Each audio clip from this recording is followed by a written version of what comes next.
आपने कई जगह बीफ बैन किया हुआ है और सही है। मुझे पूछो, मुझे लगता बीफ क्या नॉन वेज ही बैन होना चाहिए। তৃণমূল সাংসদ শত্রুঘ্ন সিনহার এই মন্তব্যের বিরোধিতা করে সোশ্যাল মিডিয়ায় একটি পোস্ট করেন বলাগড়ের তৃণমূল বিধায়ক মনোরঞ্জন ব্যাপারী। শুধু তাই নয়, আরও একটি পোস্টে বিধায়ক লেখেন, দুধ কলা দিয়ে পোষা কাল সাপ সুযোগ পেয়ে ফনা তুলে দাঁড়িয়েছে। পাশাপাশি নাম না করে বলাগড়ের তৃণমূল নেত্রী রুনা খাতুনকে আক্রমণ করে বিতর্কে জড়ালেন বিধায়ক।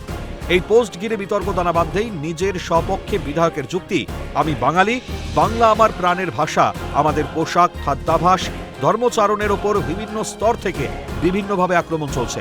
এটার বিরুদ্ধে তো বাঙালি হিসেবে একটা প্রতিবাদের জায়গা থাকবেই। আমি বাঙালি, বাংলা আমার প্রাণের ভাষা, বাংলা আমার স্বদেশ ভূমি। আমাদের খাদ্যাভ্যাস, আমাদের পোশাক, আমাদের ধর্মাচরণ সব কিছুর উপরে বিভিন্ন স্তর থেকে বিভিন্নভাবে আক্রমণ চলছে। এটার বিরুদ্ধে তো বাঙালি হিসেবে আমার একটা প্রতিবাদের জায়গা থাকবেই। আমি কি খাবো সেটা বহিরাগত কেউ ঠিক করে দেবে? মনোরঞ্জনের পোস্টের পাল্টা খোঁচা দিয়ে সোশ্যাল মিডিয়ায় একটি পোস্ট করেন বলাগড়ের তৃণমূল নেত্রী রুনা খাতুন। তিনি লেখেন, চালুনি আবার ছুঁচের বিচার করে। বলাগড়ের মানুষ আর 14 মাসের অপেক্ষায় আছে আসল কালসাপকে বিদায় সম্বর্ধনা দেওয়ার জন্য। পরবর্তীতে সংবাদ মাধ্যমের সামনে মুখ খুলেছেন রুনা। তার দাবি, দুই সাংসদ রচনা বন্দ্যোপাধ্যায় ও শত্রুঘ্ন সিনহাকে আক্রমণ শানিয়েছেন তৃণমূল বিধায়ক। একজন বিধায়কের কি এখতিয়ার আছে সোশ্যাল মিডিয়ায় একজন সাংসদের সমালোচনা করার? প্রশ্ন ছুড়ে দিয়েছেন নেত্রী। একই সঙ্গে মনোরঞ্জন ব্যাপারী পরোক্ষভাবে মুখ্যমন্ত্রীকে আক্রমণ করেছেন বলে দাবি তৃণমূল নেত্রী।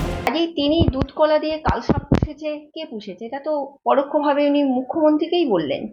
এবং আমাদের ওনার লেখাটা আমি দেখলাম, আপনাদের মাধ্যমেই আমি স্ক্রিনশটে দেখতে পেলাম, উনি দুখানা সাংসদকে আক্রমণ করেছেন। আমাদের অত্যন্ত প্রিয় দিদি নাম্বার 1, তিনি জনপ্রিয় একজন রচনা দিদি, এবং শত্রুঘ্ন সিনহা।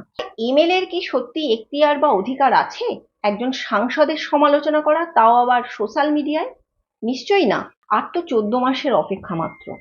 তৃণমূল বনাম তৃণমূল চড়ছে রাজনৈতিক তরচার পারদ। বলাগড়ে কাঁদা ছোড়াছুড়ি চলছেই। মনোরঞ্জন ব্যাপারী ও রুনা খাতুন দ্বন্দ্ব নিয়ে কটাক্ষ বিজেপির। কখনো নেত্রী কখনো বিধায়কের উপর কাদা ছুঁড়ে মারছে, কখনো বিধায়ক কখনো নেত্রীর উপর কাদা ছুঁড়ে মারছে।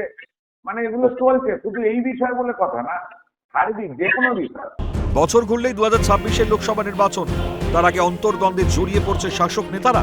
একে অপরের বিরুদ্ধে কুরুচিকর মন্তব্য করতেও দ্বিধা নেই। আর এতেই যেন পালে হাওয়া বিরোধীদের। প্রীতম সাধুকার রিপোর্ট, ক্যালকাটা।